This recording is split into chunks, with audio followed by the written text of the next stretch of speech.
Hey, welcome to the show, family. Good to see everybody this evening.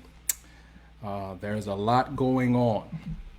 There is a lot that has transpired, and frankly, as I said to us on Thursday,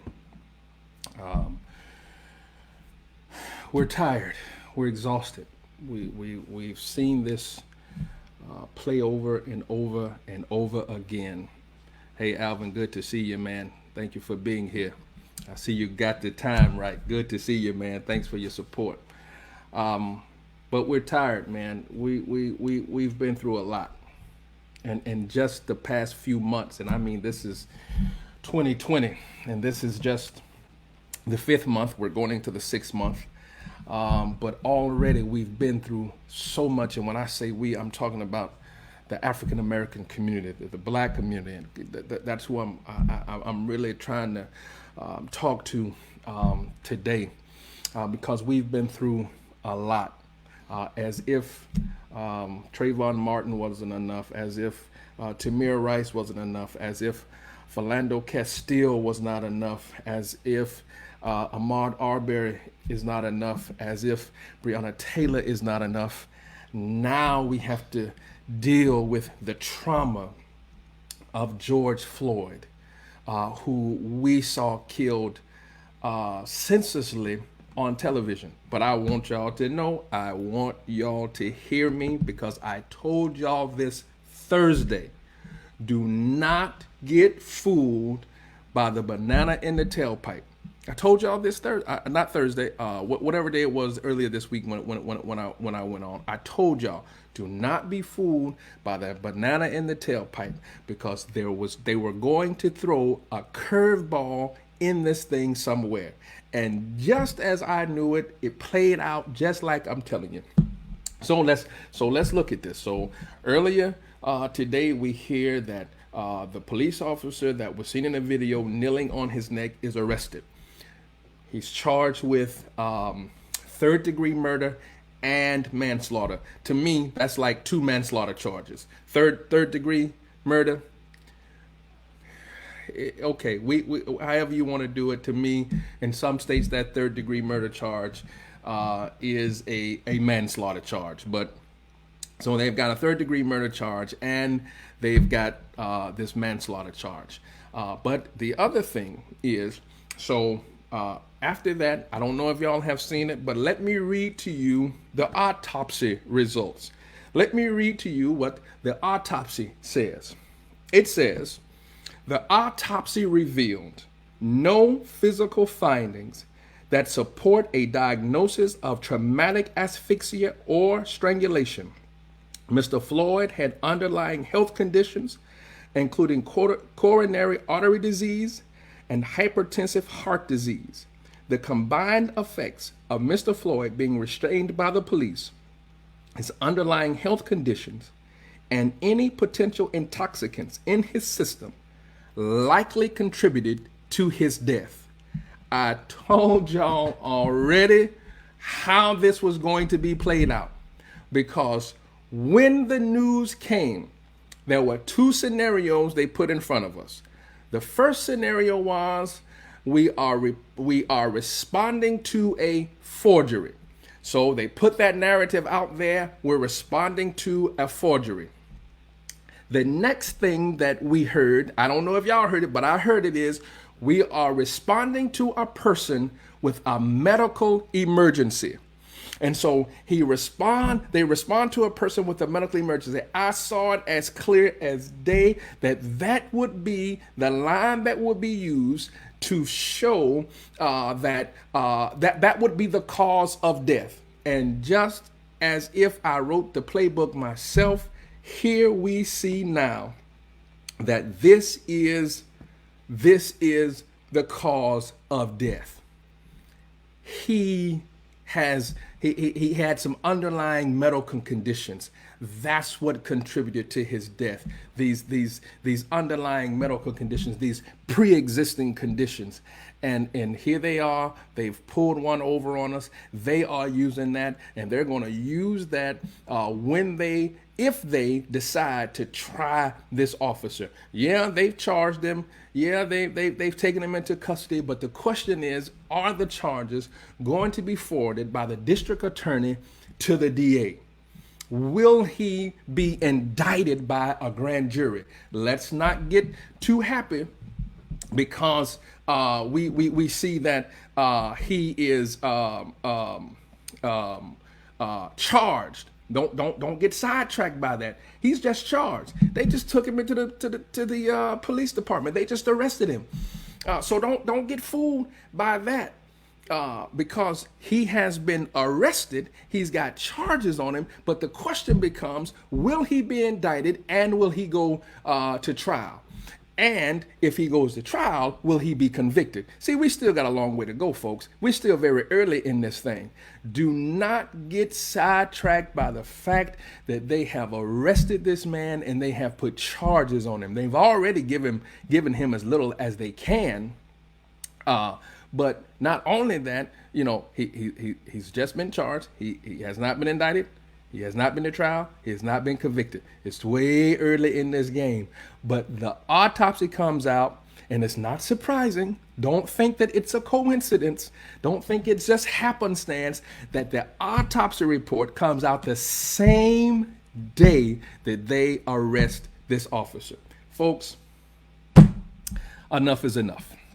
I mean, it's absolutely enough. I'm with you, Maria. They can charge him all they want. I honestly want to see more happen to him. Charges are nothing, man. They're nothing without indictments. They're nothing with convictions. So they're just some charges. And if we're not careful, because of what this autopsy report has put out, it could be used to help exonerate him. So just be watchful for that. I'm telling y'all, don't get distracted by the stuff that we're seeing. They are trying to pull one over on us. And they will if we don't hold them accountable. So I said this. We want to talk action. We want to talk resolutions. We want to talk demands. We want to talk the things that we want to see. And I stand with some of my brothers in my spiritual fellowship that put out a letter earlier today. And I've talked to some other people about some concrete resolutions that we want to see, because listen, if we're thinking about doing demonstrations, marches, I'm all for it. I'm with you. But after we go home, then what? Because, see, they don't mind us marching if we never ask for anything. They don't mind us marching if they don't have to give up anything. It's all right. Let them march. That's all right. Good, cool. All they're going to do is march, and then they'll go back home, and they'll forget all about this. Because, see, they would want to believe that when we got the Civil Rights Act signed and we threw this party because now we got equal rights. Now we can do this, and we started celebrating. See, while we were celebrating and throwing the party because we got the Civil Rights Act signed, they went in their rooms and they started planning. Are you seeing what I'm saying? See, while we were partying, they were planning, because now there's this sense of we've got some rights, and they've got to figure out a way how to even restrict the rights that they just gave us. So it's not enough for us just to march. We've got to. I believe I heard my good friend Trey Beard saying, and I'll be on his show later on tonight. At 8 o'clock rather, Eastern time. But we got to pray and plan. It's not enough for us just to sit in our churches and pray. We've got to pray and plan. And see, we can't get excited because, he's been arrested. See, let me help y'all understand, because these cats are playing chess, and y'all have come to this chess match with your checkerboard. Because, see, I want you to understand that they did not necessarily arrest him because they believe that he is guilty of a crime, or they believe that they have probable cause to effect an arrest. Because Y'all got to see how they have played this with us. The district attorney comes out and he's talking about reasonable doubt as far as charging someone. See, you need reasonable doubt when you go to the trial. That's when you need reasonable doubt. You need probable cause to effect an arrest. And so they've already tried to establish that they didn't have this. So they're already telling you the end before we ever get there. I hope y'all are listening. They are pulling this thing over on us right in the front of our eyes, and we ain't even paying attention to what's being said. We're just watching the news. We're not listening. You've got to listen. You've got to watch and listen to what's being said. Now don't get distracted by their actions. Don't get distracted by their words. I need you to watch what they're saying and doing. So they've already set this thing up. That there was no reason to arrest beyond reasonable doubt when all he needed was probable cause. And see, they've set this thing up all the while. And I want you to understand that we've got to have some concrete actions. We've got to have some requirements for what we want when we come up out of this. We've got to have some things that we're looking for when we come out of this thing. We don't just want to be out marching up and down the streets and then we don't have any results from our marchings. And don't mishear me. I'm all for us demonstrating. We have to demonstrate. We need to show our unity. We need to show our solidarity. We need to write these letters to persons of influence and persons who are sitting in these offices. We need to write to them. But when we are asking for justice, we've got to be exact about what we want. We've got to tell them what we want, what would satisfy us, what would make us whole. When I worked for the federal government, and it may surprise some of y'all, but I worked in the federal government in law enforcement. That's how I know how some of these games are working. And so when I worked in for the federal government, and if you ever had to go to arbitration, if there was a dispute, the question that they would ask was, what can we do to make you whole? What can we do to make this go away? What can we do to satisfy you? And see, if we just go about and we want to march and we want to just get a seat at the table, then they're fine because we're asking for no real demands. But when we do this stuff, we have got to go to the table with some real demands. And I'm listening to you. I'm just going to give you some things that I'm thinking. And I want you by all means to chime in on it. Let me know your thoughts. Let me see what you're thinking that we should be asking for. Now we have to keep in mind that we can't go beyond the Floyd family. We can't go beyond the Arbery family. We can't go beyond the Taylor family. We have to work within their framework too, because sometimes we can get so caught up in these things that we forget that there are families on the other end that are dealing with some trauma as well. And so we can't get too selfish in this and just see ourselves. We've got to do what's good for the collective. And so there are some things that I think we need to consider. One of the things that I think that we need to consider is that we are looking for every person involved in the George Floyd murder, in the Breonna Taylor murder, and in the Ahmaud Arbery murder. We want every one of them, every person involved. We want everybody brought to justice. We want everybody charged in that murder. We are fine with allowing them to go before a jury of their peers, but they need to be brought to justice. They need to be charged with the crime of murder. And if you don't have the guts enough to charge them with murder, at least charge them with a manslaughter. And we need to ensure that there is I would suggest that in each of those cases, if they cannot get a fair trial, and when I say get a fair trial, I'm not talking about the people that are on trial. No. no. I'm talking about if the deceased, because for some reason, every time we are involved in these type of situations, the deceased is the one that's on trial. When they had the Trayvon Martin trial, Trayvon Martin was on trial, not George Zimmerman, and Trayvon Martin couldn't even speak for himself. And so if the deceased cannot get a fair trial in that venue, then we are demanding a change of venue. And any persons that's connected to the police department, the DA, or anybody else, we're asking you to recuse yourself from this matter and let it be an independent district attorney, an independent judge. We want them to try the case because we want to ensure that justice is served for the deceased and for their families. So that's one of the things that I'm looking up. We've got to ensure that everybody that's involved in those murders are charged with the crime, and anybody that's connected to them, that they recuse themselves. And if we have to move the venue so that the deceased can get a fair trial, so that the families can have some peace of mind, then we're asking for a change of venue. What else? What else are we looking for? What else? I believe that going forward, that in every community, and I'm going to talk with the police chief here in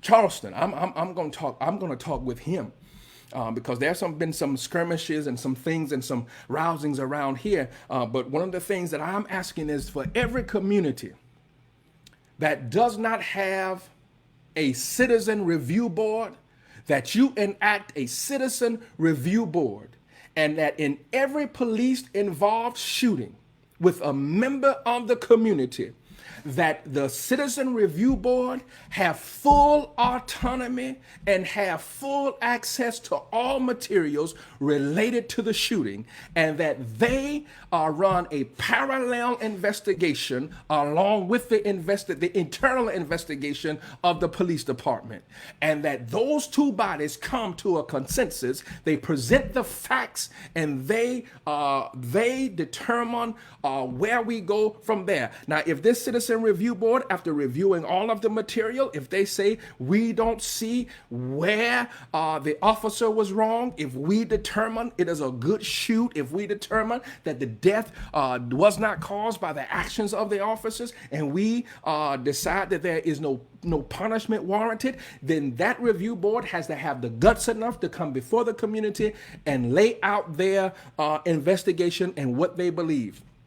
And we have got to be willing, if we're going to send them there, we've got to be willing to ensure that they have the community's best interest in mind and at heart.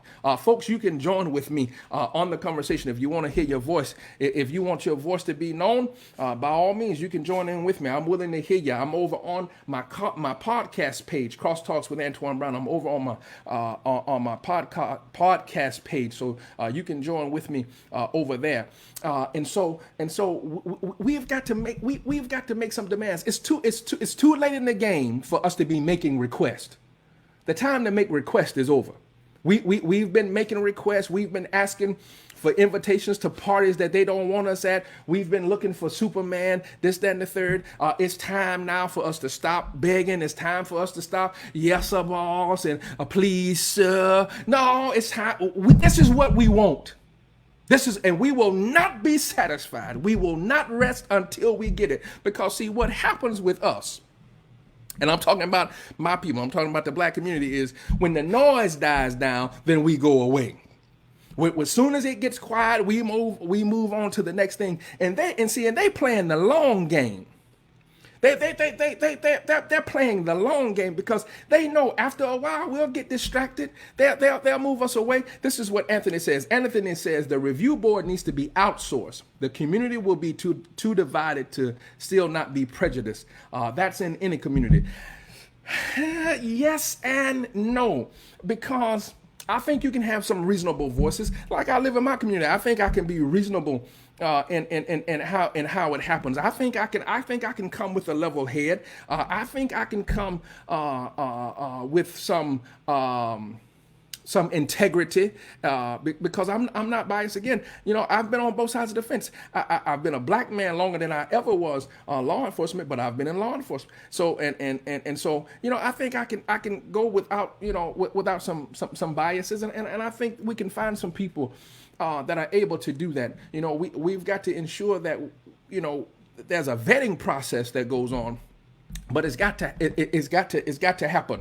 Amber says this fact: new trend in the new couple weeks or so. We need momentum and consistency. Don't just be emotional. Be logical. Be effective. Absolutely. Because see, what will happen is they will attempt. They're going to play the long game, because they know if we'll just hang on for a while, we'll get distracted. We'll go on to the new things. The Lord have mercy. Please, whatever happens, don't let Jordan announce he's got some new shoes coming out. Because if he announced he got new shoes coming out, we'll forget all about George Floyd and we'll run to Michael Jordan in his shoes. And from what, let me just leave. Let me leave that whole Jordan thing alone. I'm not going to even touch that.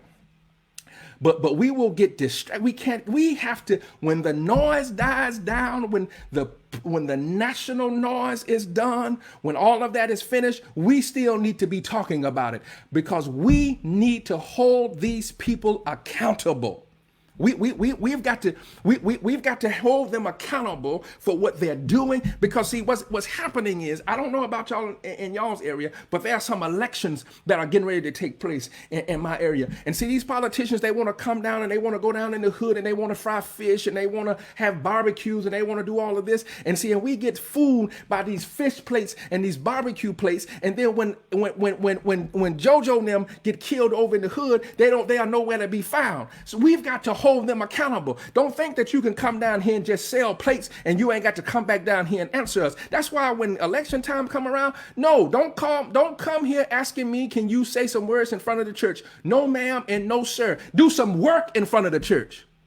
I don't need your words. I need your work. If you do some work in front of the church, then when you come back for re-election, then I'll let you say some words. But see, I need your actions before I ever let you have a word. And see, we get distracted. We get distracted by that. We fall for this banana in the tailpipe foolishness. They come through there, and we think because he got a little pale skin, but he get a little bop in his step. He can do a two-step here and there. He can do the Dougie and whatever else they got going on. We think now, oh man, he's down. He ain't down. Because behind the scenes, the conversations that he's having, they trying to figure out how they gonna serve you up next. See, we got to stop falling for this, folks. Let me tell you. And so every person, I'm talking about what we're asking for, and y'all let me know what we're looking for. I need some ideas. Everybody that's involved in Breonna Taylor's murder, Ahmaud Arbery's murder, George Floyd's murder, everybody needs to be charged with the crime. We are asking that the grand jury returns an indictment and that it goes to trial. And if the deceased, hear what I'm saying, if the deceased and his family cannot get a fair trial in that venue, we're asking for a change of venue. Everybody connected to the case, everybody that's connected to the arresting officers, their family, the police department, we want everybody to recuse themselves. We want independent DAs. We want independent judges. We want this to be a fair and transparent process. We are asking for a citizen review board that will be comprised of the citizenry, that they will be able to review the cases, have full autonomy, have full access to the materials related to the case. And this is one of the other things that I'm thinking about. See, you got to hit them where it hurts. I was talking to my good friend Dr. Mayberry, and he was saying that the cities should pay, 10 million, maybe even upwards to 50 million. And I think that's a bit. This is me now. This is just me. I think that's a bit excessive because that money comes from the tax base. So it could backfire. But this is where I think we can hit them. The officer that is charged in the murder, whether convicted or not, if he is found to have been the cause, if you will, whether negligently or intentionally, we need to ensure that the family is paid from his retirement fund. He will split his retirement with the family, 75-25. That will come out of his retirement. 75% to the deceased and his family, 25% to the police officer and his family. You've got to hit them where it hurts. See, it's nothing for them to get charged. It's nothing for them to have these issues. And then what happens is they go ahead and they retire, and they let them. No. Or they let them resign. Now you've built up 12 years. You've got something in the retirement fund. If you resign, then you forfeit that retirement money, and that money goes to the family. I'm talking concrete ideas, folks. I'm not just playing games with this. We've got to ask them we've got to make some demands, because where we leave it open to them, they will tell us what justice looks like. We've got to tell them what we believe will make us whole. And so I'm saying that if a police officer is involved in a police officer shooting and he is found to be negligent, whether by a jury of his peers, whether by police department standards or by the Civilian Review Board, his retirement will 75% of his retirement will go to the deceased and his family. Here's the other thing. The police department and or the city will be responsible for creating a college fund for the descendants of the deceased. Notice now, I didn't just say his children. I said his descendants. His children get a free ride to any state college within the state.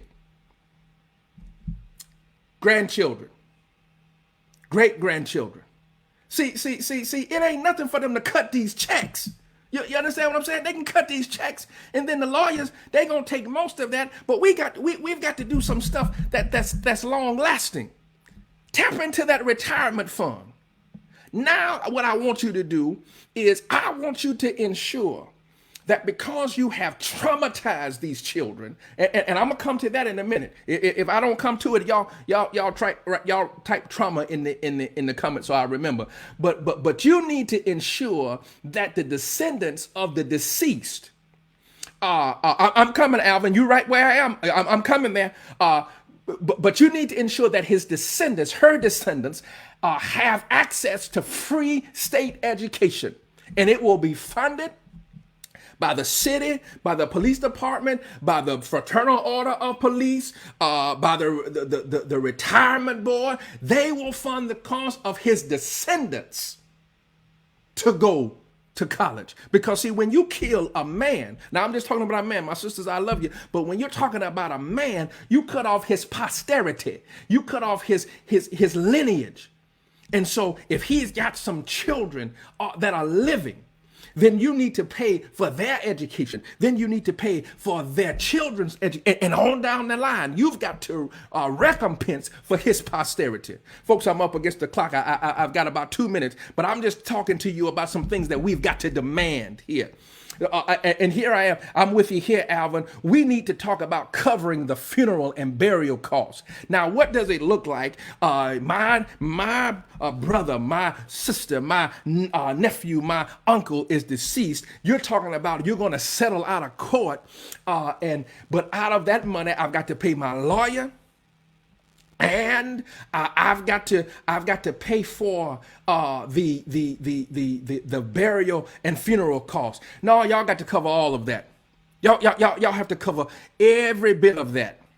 I see you, Showback. I'm coming to the trauma in a minute. This is what Anthony says. Eric Anthony says, is not the family of the officer deserving of his pension? They didn't do anything, and certainly his kids are deserving of his pension. I mean, in essence, their arrested dad is now dead to them. The police department has insurance for wrongful death suits. That may be so, and that's why I said they can take 25%. We ain't gonna take all of it because, yes, I can't deny the years that they've been with him in those suits. I mean, in his career and all the stuff that absolutely they are deserving 25%, and the family gets 75%. Because see, what happens is if I know that I am, if I have, if I'm getting ready to destroy this thing for my family, then it's gonna make me kind of act right. I'm gonna think twice about this stuff before I do it.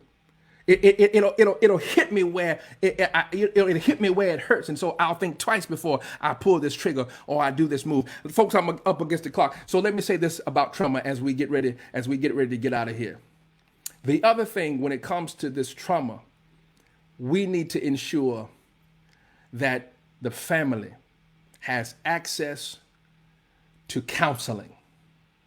The children, the mother, the father, the wife, we need to ensure that they have access to counseling and that it's covered by the city, the state, the police department.